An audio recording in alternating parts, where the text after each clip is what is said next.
The stars belonged to the Velkari. For 300 years they had conquered every species they encountered. Their ships were faster. Their weapons were stronger. Their warriors were bred for battle, standing over 2 meters tall with 4 arms and scales that shimmered like living metal. They had never lost a war. They had never even struggled. Commander Thaxel stood on the bridge of his flagship, the Eternal Dominance. He was old by Velkari standards, having lived for nearly 2 centuries. His scales had turned a deep purple with age, a sign of wisdom among his kind. But wisdom had made him arrogant. He believed the universe followed simple rules. The strong conquered the weak, and the Velkari were always the strongest. His second-in-command war mistress Velkira approached him with a data tablet. She was younger, her scales still bright green. "Commander, we have completed our scans of the system called Sol. The dominant species calls themselves humans." Thaxel barely glanced at the report. "What are they capable of?" "Primitive chemical rockets. Nuclear fission weapons. They have not even unified their own planet yet. Multiple nations still compete for resources." Velkira paused. "Sir, they appear to be no threat whatsoever." A low rumble came from Thaxel's throat, the Velkari equivalent of laughter. "Another easy conquest. How refreshing. Prepare the standard ultimatum. Give them 30 cycles to surrender." Velkira hesitated. Something about the human civilization troubled her, though she could not explain why. "Commander, should we not study them further? Learn their psychology? Their culture? Why waste time?" Thaxel turned away from her. "They are children with sticks facing warriors with plasma cannons. This will be over before it begins." The message was sent across all human communication channels. Every television, every computer, every radio on Earth suddenly displayed the same image. Commander Thaxel's imposing figure, his forearms crossed, his voice translated into every human language. "People of Earth, you are now subjects of the Velkari Dominion. You have 30 solar cycles to surrender your weapons, your governments, and your freedom. Resist and we will show you why 47 species kneel before us. This is not a negotiation. This is inevitability." In Seoul, Captain Dae-won Kim watched the broadcast from a military command center.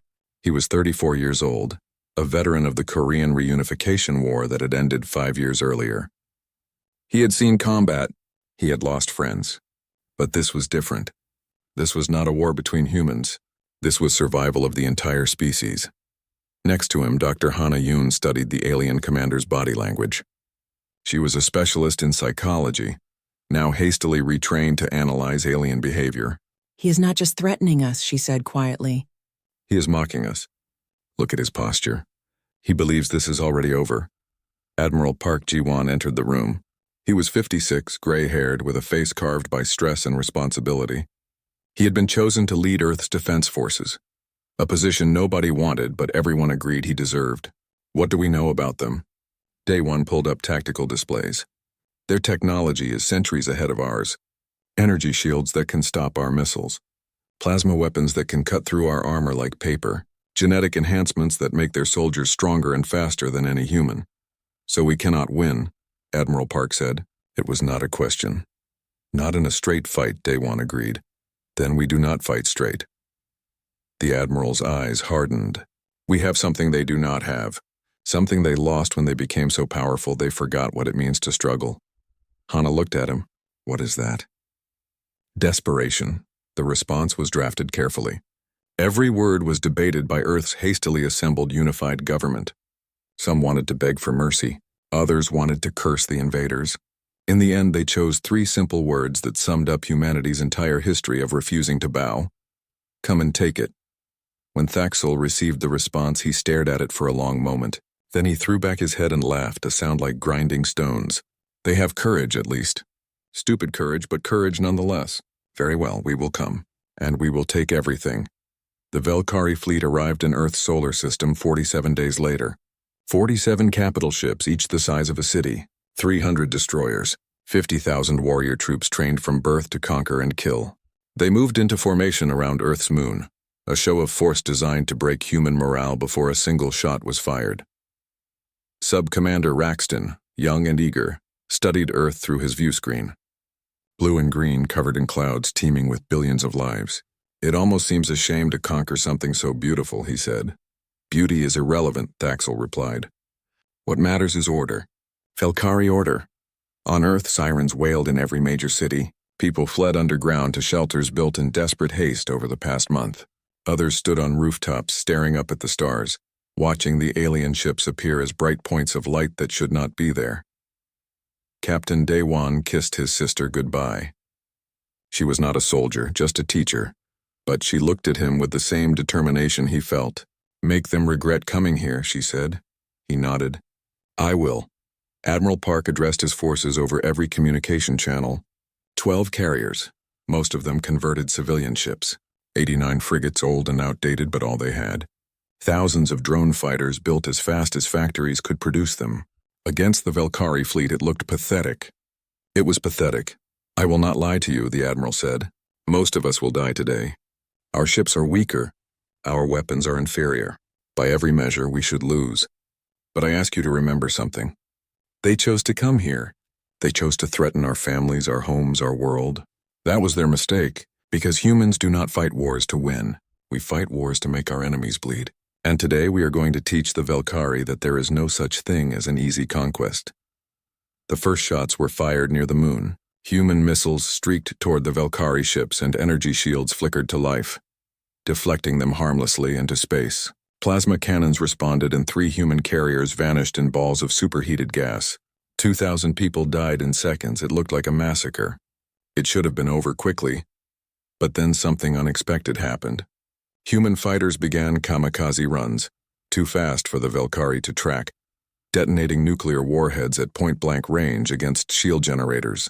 Small drones, thousands of them, swarmed damaged Velkari ships like angry insects, finding every crack and weakness. On the bridge of the Eternal Dominance, Velkira watched in growing unease. "Commander, they are not retreating. We have destroyed a quarter of their fleet, but the rest keep attacking." "Let them," Thaxel said. "Brave but foolish. We will kill them all." But his voice held less certainty than before, because for the first time in 3 centuries, Velkari shields were failing. For the first time, Velkari ships were taking damage. For the first time, the universe was not following the rules he believed in. On Earth, Daewon received his orders.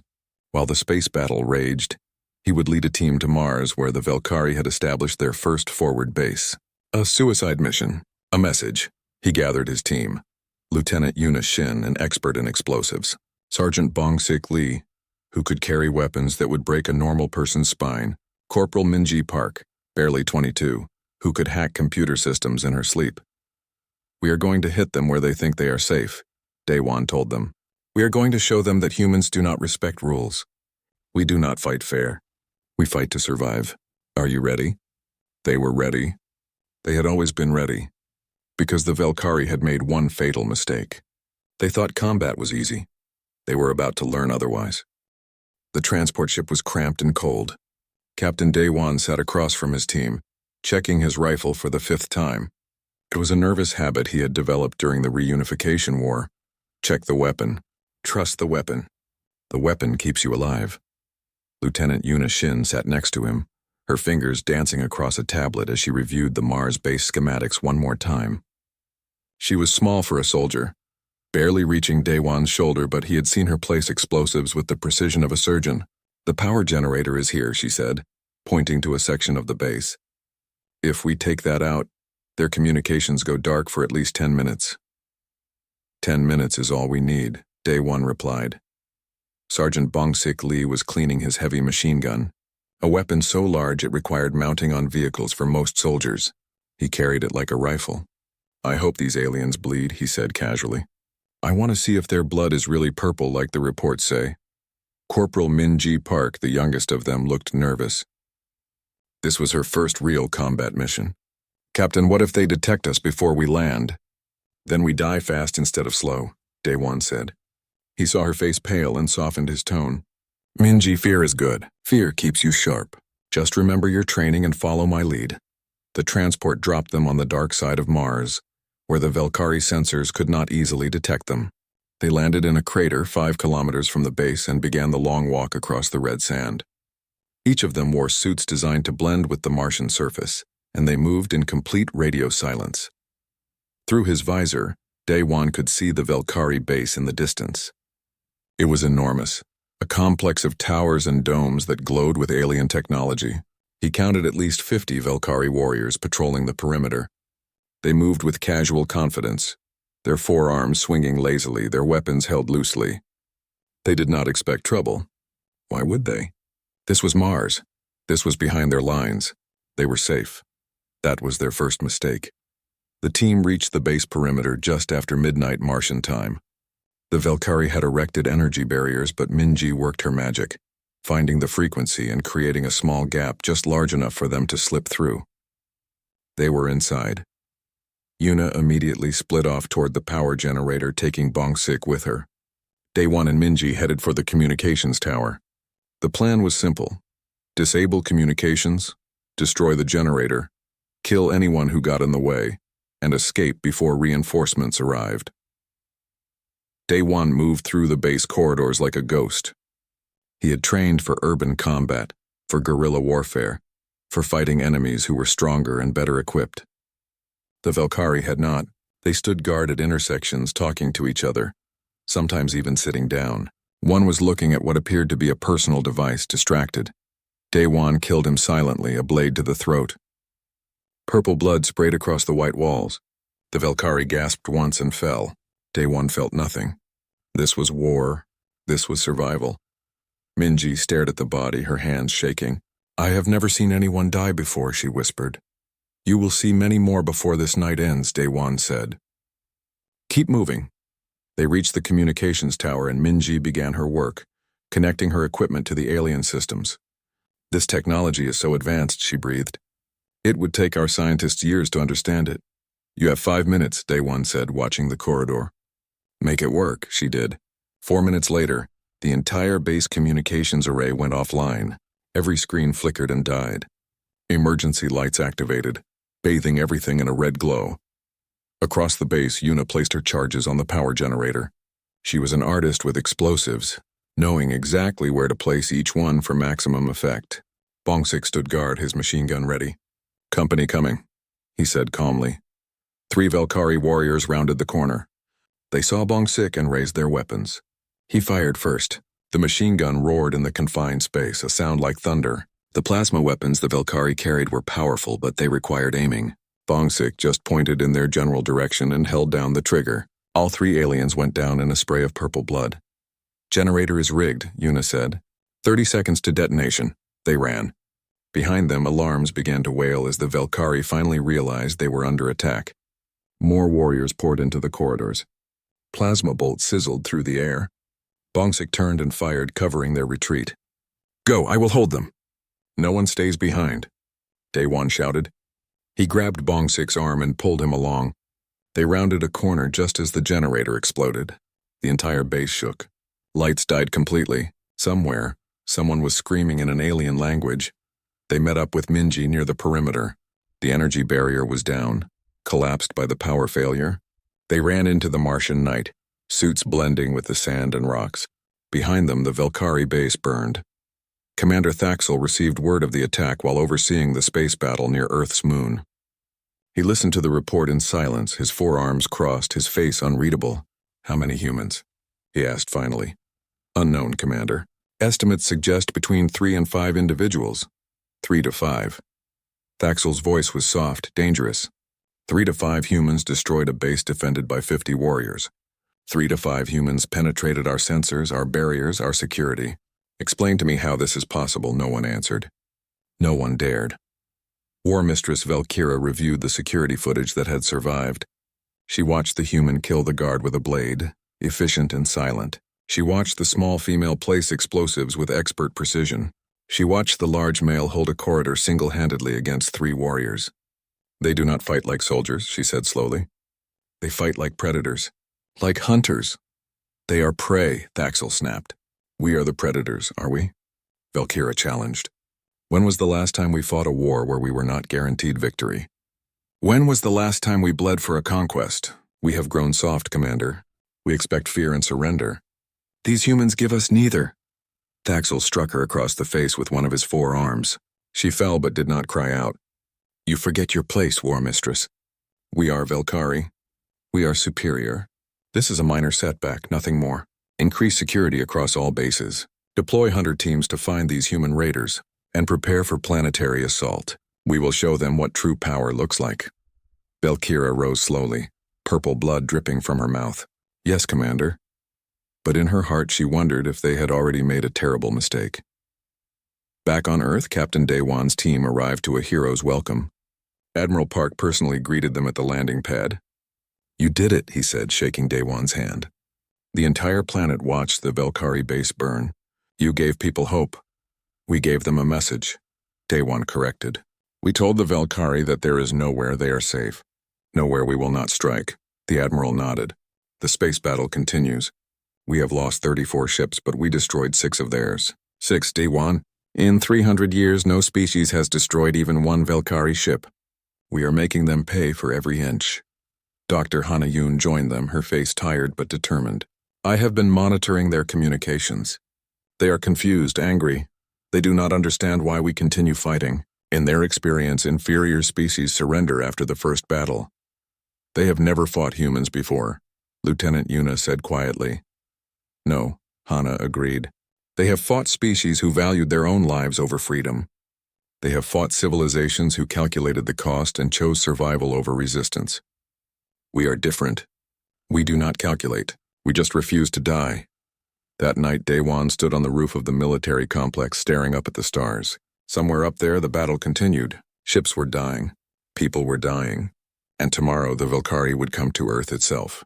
They would land their troops and expect an easy victory. Minji found him there. Captain, I need to tell you something. When I killed that first guard, when I saw the blood, I felt sick. I almost threw up in my helmet. That is normal, Daewon said. But now, hours later, I do not feel sick anymore. I feel angry. I want to kill more of them. Is that wrong? Daewon looked at her. Corporal, we are at war. A war we did not start. A war where the enemy wants to enslave every human alive. Anger is not wrong.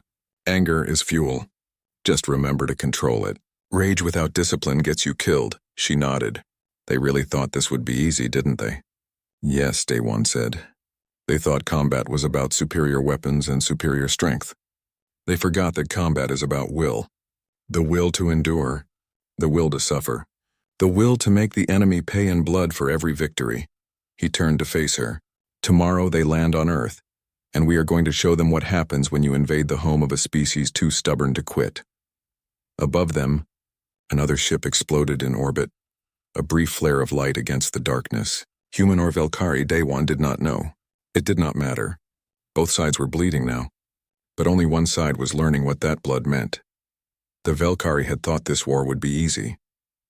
They had been wrong. And tomorrow their education would continue in the streets of Earth's cities, where every corner held death and every shadow concealed an enemy who refused to surrender. Tomorrow, the real war would begin. The Valkyrie landing crafts descended through Earth's atmosphere like falling stars. There were hundreds of them, each carrying 50 warriors bred for conquest. They targeted 4 major population centers: the Seoul-Tokyo megacity, the Pan-African Federation capital, the Amazon Preservation Zone, and the North American Fortress Line. Commander Thaxel had chosen these targets carefully. Take the major cities, break human morale, force surrender within a week. It was a good plan. It should have worked. Sub-Commander Raxton led the assault on Seoul-Tokyo. He stood in the landing craft surrounded by his warriors, their plasma rifles charged and ready. Through the view screen he could see the massive city below, a sprawling metropolis that stretched for hundreds of kilometers. Millions of humans lived there. They would all be subjects of the Dominion soon. Remember, he told his warriors, we are liberating these people from their own primitive chaos. Kill only those who resist. The rest will learn to serve.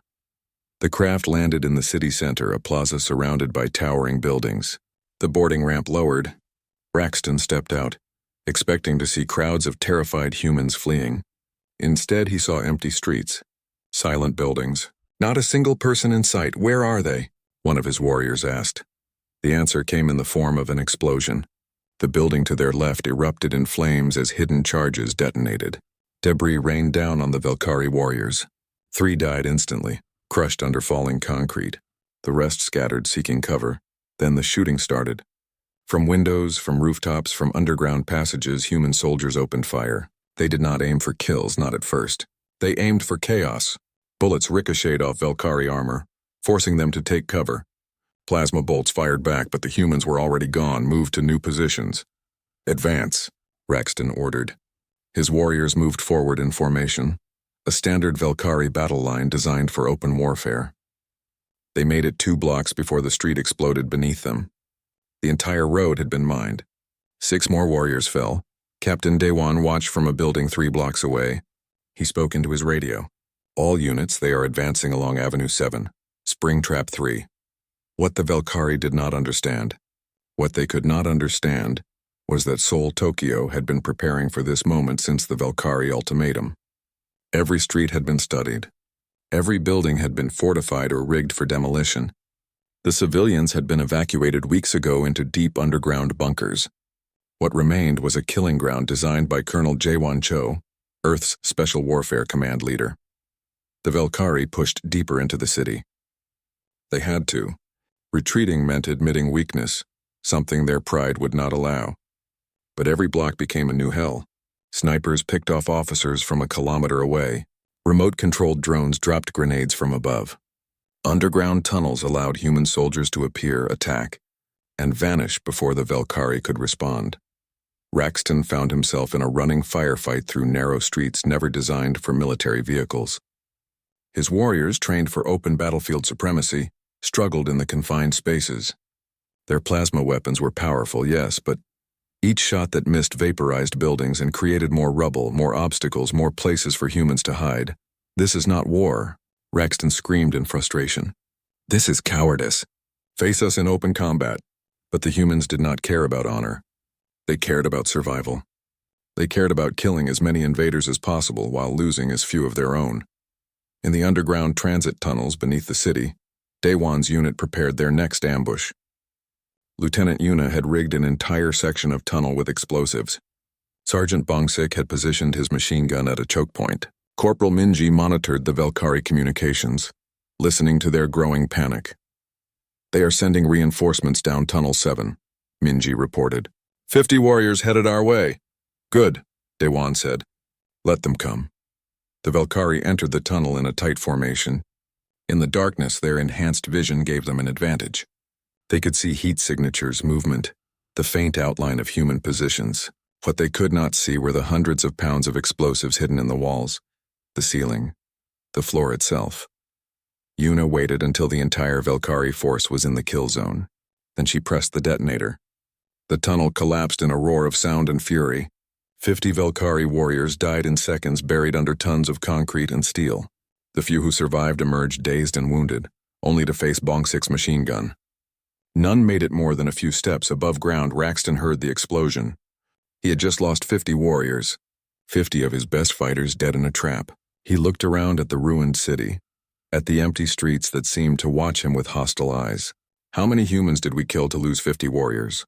he asked his second-in-command. "Estimates suggest 12, sir." 12. 50 Velkari warriors for 12 human lives. The mathematics were simple and terrible. At this rate, even if they conquered the city, they would be so weakened that holding it would be impossible. "Pull back to the landing zone," Raxton ordered. "We need to regroup." It was the first time in 300 years that a Velkari force had retreated from a species they considered inferior. The order spread across the communication network. In the Pan-African Federation, at the Amazon Preservation Zone, at the North American Fortress Line, Velkari commanders heard it and felt their certainty crack. If Subcommander Raxton, a decorated warrior, was retreating, what did that mean for the rest of them? Commander Thaxel learned of the retreat from his command ship orbiting Earth. He stood on the bridge in silence, his forearms trembling with rage. Around him, his officers kept their eyes down, afraid to meet his gaze. War Mistress Velkira stood to the side, her expression carefully neutral. "Bring me Subcommander Raxton," Thaxel said quietly. Raxton was brought to the command ship under guard. He looked tired, his armor scorched and damaged, purple blood staining his scales. He knelt before Thaxel. "Commander, I accept full responsibility for the retreat, but I must report that the humans fight unlike any enemy we have faced. They do not value honor. They do not follow standard warfare doctrine." Thaxel drew his plasma pistol and shot Raxton through the head. The sub-commander fell forward, dead before he hit the floor. "Let that be a lesson," Thaxel announced to the bridge crew. We do not retreat. We do not show weakness. We are Velkari. We are invincible. But his words rang hollow.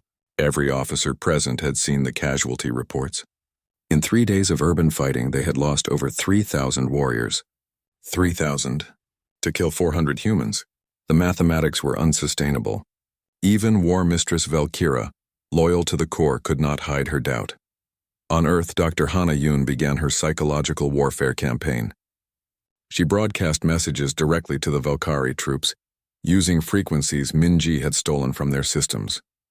The messages were simple but devastating. Valkyrie warriors, you were told this would be an easy conquest. How many of your comrades have died? How many more will die tomorrow?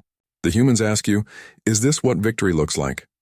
The messages were accompanied by footage of destroyed Valkyrie landing craft, of warriors being gunned down in the streets, of commanders screaming in frustration as their plans fell apart. It was propaganda, yes, but propaganda built on truth.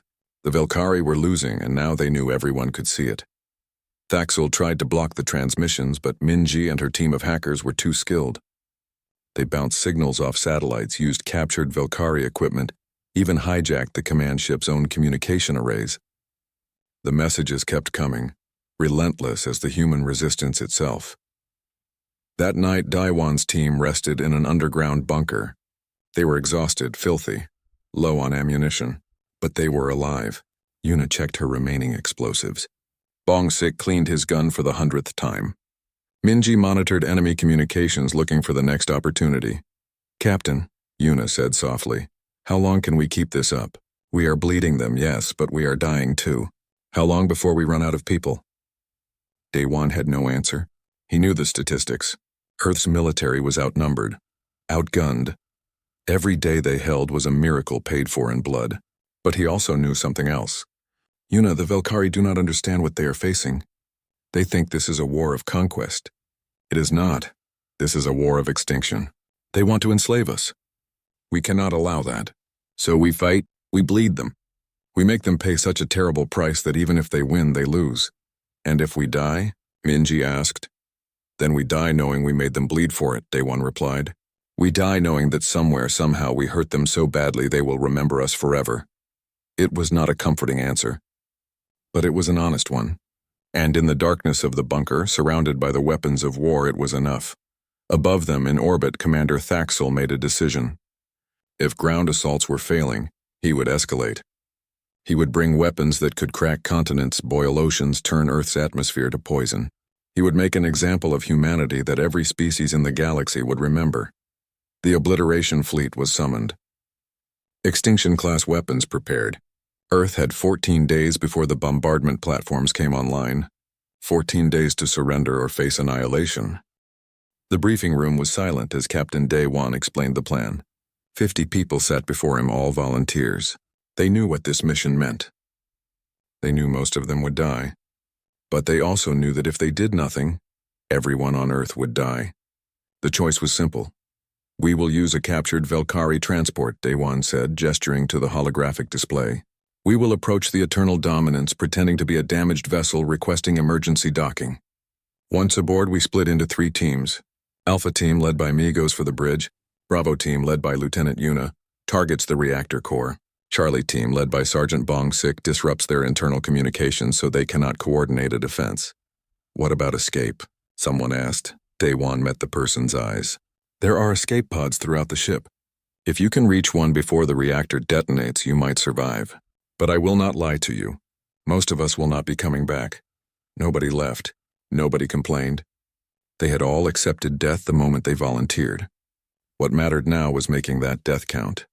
Lieutenant Yuna stood and addressed Bravo Team. "The reactor is protected by shields we cannot penetrate with explosives or weapons. The only way to disable the shields is from inside the protected zone. The radiation in that zone will kill anyone within minutes. I will be the one to go inside. I need the rest of you to get me there and buy me time to work." "Lieutenant, that is suicide," Corporal Minji protested.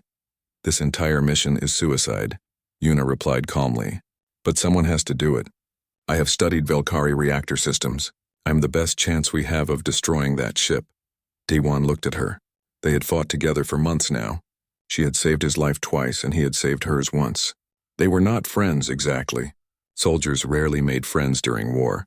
But they were comrades. That meant something. Are you sure? He asked. Yes, Una said, and she smiled. It was a sad smile, the smile of someone who had already said goodbye to the world. Captain, tell my family that I died making these aliens respect us. That is all I ask.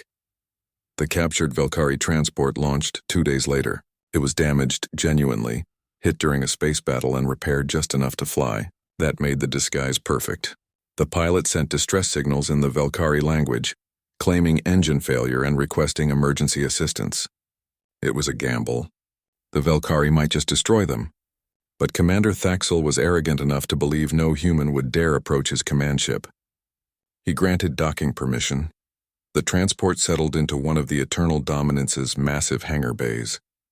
50 human soldiers wearing captured Velkari armor and carrying stolen weapons emerged and split up immediately. They had memorized the ship's layout. They knew where to go. They had perhaps 20 minutes before someone realized something was wrong. Daewon led Alpha Team through corridors that seemed designed for giants. Everything was scaled for beings over 2 meters tall with 4 arms. The lighting was harsh, the walls metallic and cold.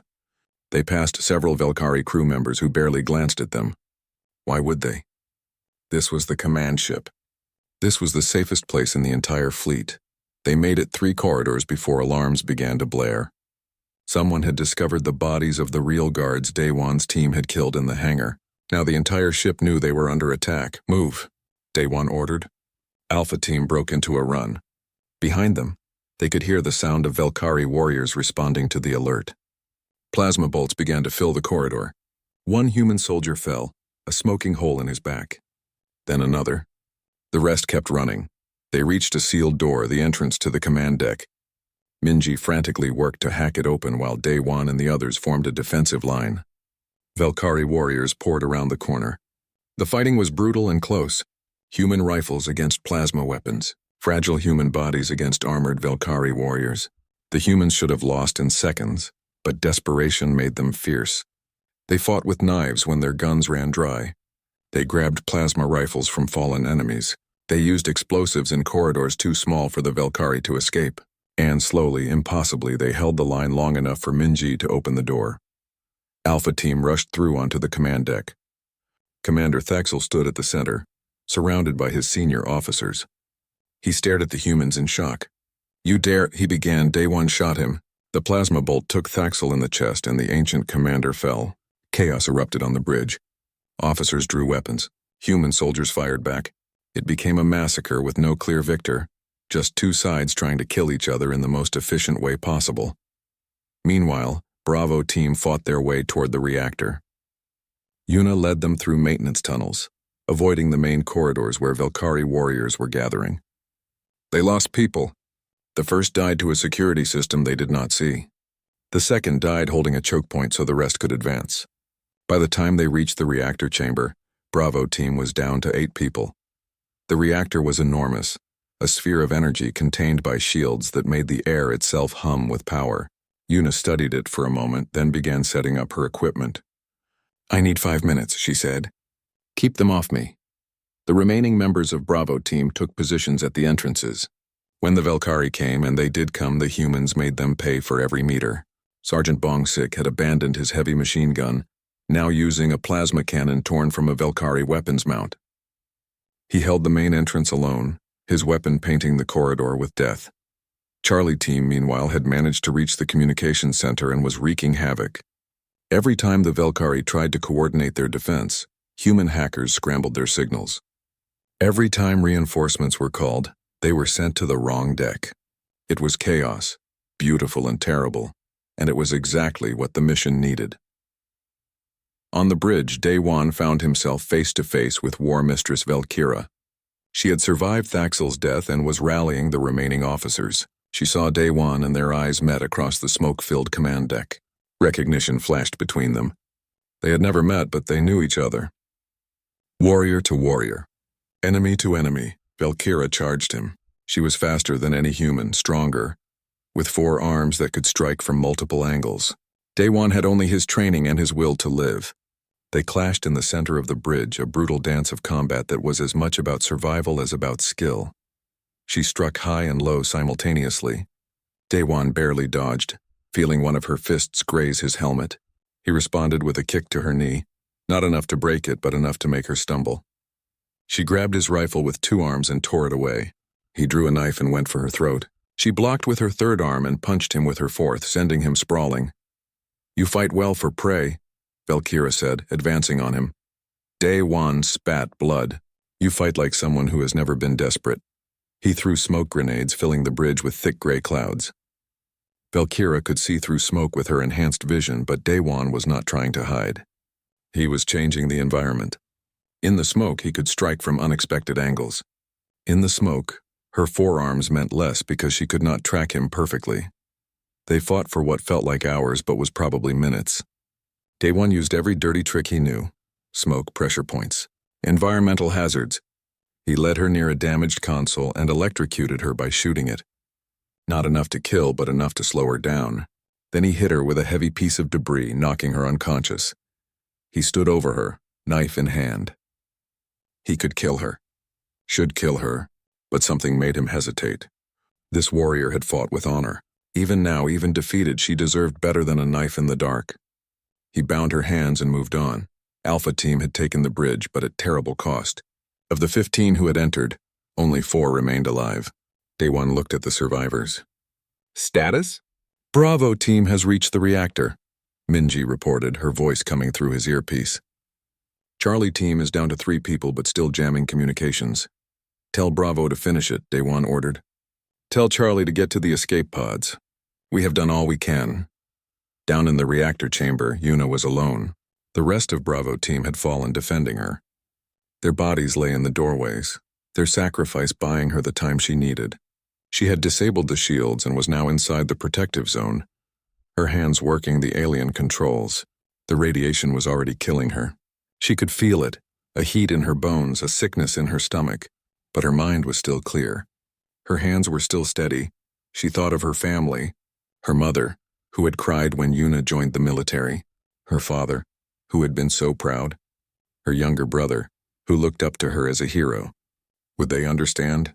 Would they know that she died not for glory, but because someone had to? The reactor controls were almost deciphered. Just a few more seconds. Just a little more time. Her vision was blurring. Blood dripped from her nose. But her hands kept working, kept pushing buttons, kept making the adjustments that would turn this ship into a bomb.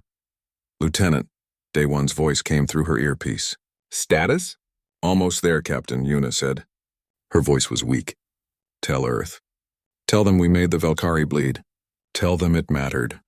It did matter, Lieutenant. It will always matter." War Mistress Valkyra woke in a human medical facility. Her head ached and her body felt wrong, but she was alive. Slowly, memory returned. The bridge. The human soldier. The smoke and fighting. She tried to move and realized she was restrained, bound to the bed with chains strong enough to hold even a Valkyrie. A human woman entered the room. She was small, wearing what Valkyra recognized as civilian clothing, carrying a data tablet. "You are awake," the woman said in perfect Valkyrie language. "I am Dr. Hanayun. I have been studying your people." "Where is Commander Thaxel?" Valkyra demanded. "Dead," Hana replied. "Your command ship was destroyed. Commander Thaxel, his entire senior staff, and nearly 10,000 Valkyrie died in the explosion. You survived because the human who defeated you chose not to kill you." The words hit Valkyra like physical blows. The eternal dominance destroyed. Thaxel dead. 10,000 warriors lost. It was impossible. It was unthinkable. "How many humans died to achieve this?" 50 volunteered for the mission. 12 survived. Hana let that sink in. 50 humans destroyed your command ship. 50 humans changed this war. Does that seem like an easy conquest to you? Valkyra said nothing. What could she say? The mathematics spoke for themselves. 50 humans for 10,000 Valkyrie. It was a trade no military commander would accept, yet the humans had won. Outside the medical facility, the war was ending. With the command structure destroyed and casualties exceeding 40% of the invasion force, the remaining Valkyrie commanders faced an impossible choice. Continue fighting and risk complete annihilation, or negotiate withdrawal and save what remained of their forces.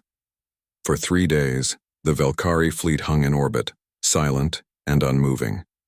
No attacks, no ultimatums, just waiting. Finally, a message was transmitted to Earth on all frequencies.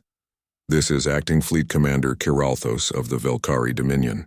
We request negotiations for cessation of hostilities. Admiral Park Ji-won received the message in his command center. Around him, his officers stared at the screen in disbelief. They are surrendering? Someone asked. Not surrendering, Park corrected. Requesting negotiations. There is a difference. He looked at Captain Dae-won, who stood nearby. Captain, you will be part of the negotiation team. They need to see the face of the soldier who broke their pride. The negotiations took place on a neutral orbital station, hastily constructed by both sides. The human delegation consisted of Admiral Park, Dr. Hana Yoon, and Captain Dae-won. The Velkari sent Acting Commander Kiralthos, several military officers, and, surprisingly, War Mistress Velkira, recovered enough to participate. The two groups sat across from each other in a sterile conference room. For a long moment, nobody spoke. They simply studied each other. Humans and Velkari, prey and predator.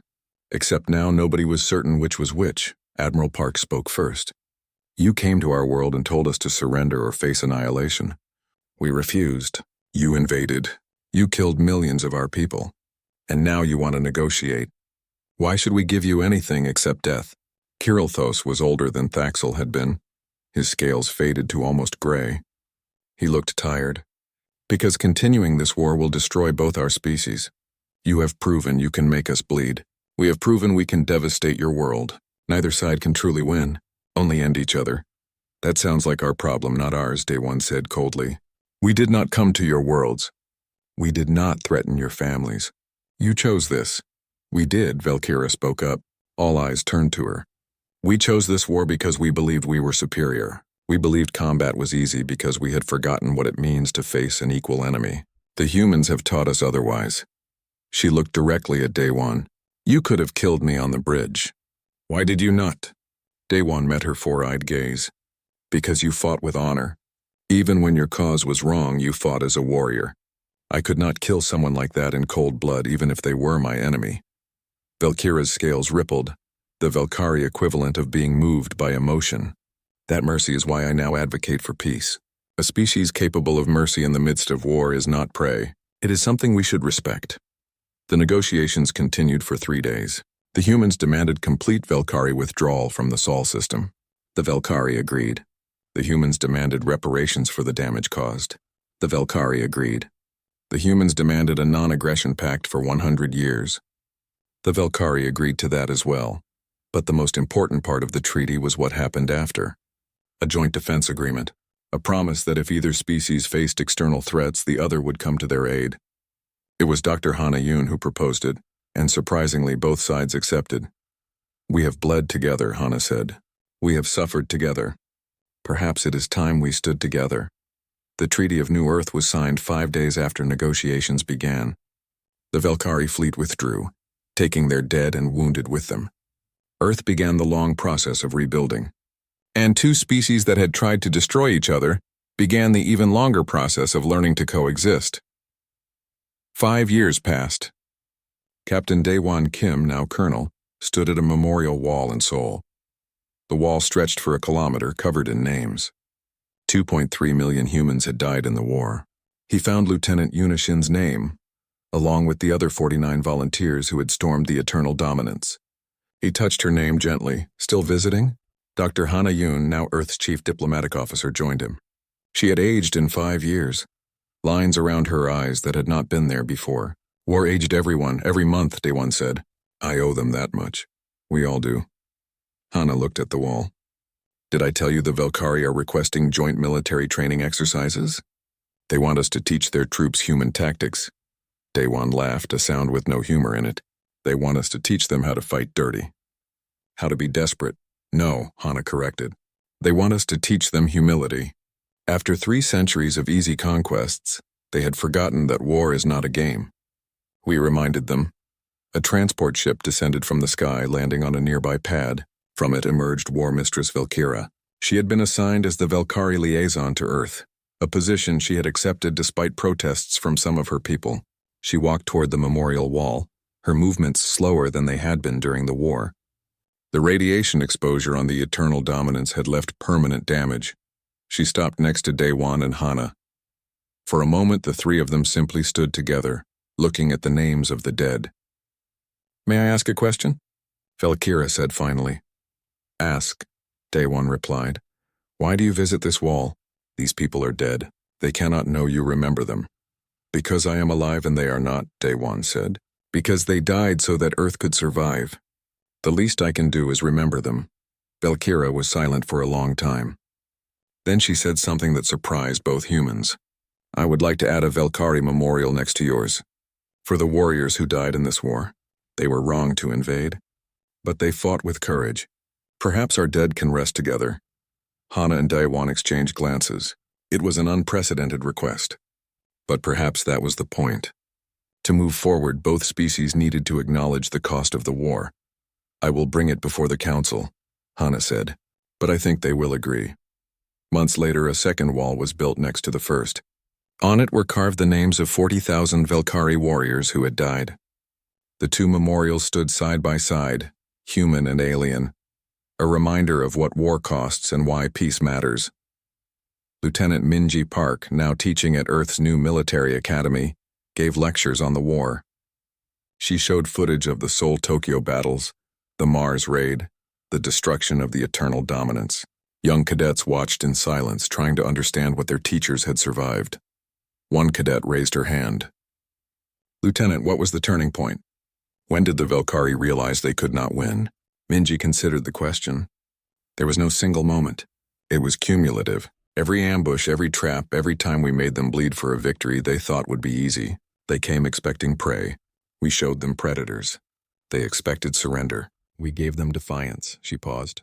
"But if I had to choose one moment, it would be when Lieutenant Yunishin detonated the reactor on the Eternal Dominance. That was when they understood the price of trying to conquer humanity. We would rather die fighting than live as slaves." Another cadet asked, "Do you hate the Valkyrie?" It was a question Minji had asked herself many times. She thought of the warriors she had killed, the battles she had survived, the friends she had lost. "I hate what they did. I hate the war they brought to our world. But hate is exhausting and ultimately useless. The Valkyrie learned their lesson. They learned it in blood and fire. Now they are different. Not friends, perhaps, but not enemies either. Sometimes that is the best we can hope for." In Valkyrie space, on their homeworld, a new generation was learning about the war with Earth. The old propaganda had been removed. No more talk of easy conquests and inferior species. Instead, they learned about the cost of arrogance. They learned about the humans who had made an empire bleed. Young Valkyrie warriors studied human tactics in their academies. They learned about ambushes, about guerrilla warfare, about fighting when you are outmatched and desperate. It was humbling for a species that had considered itself the masters of combat. But it was necessary.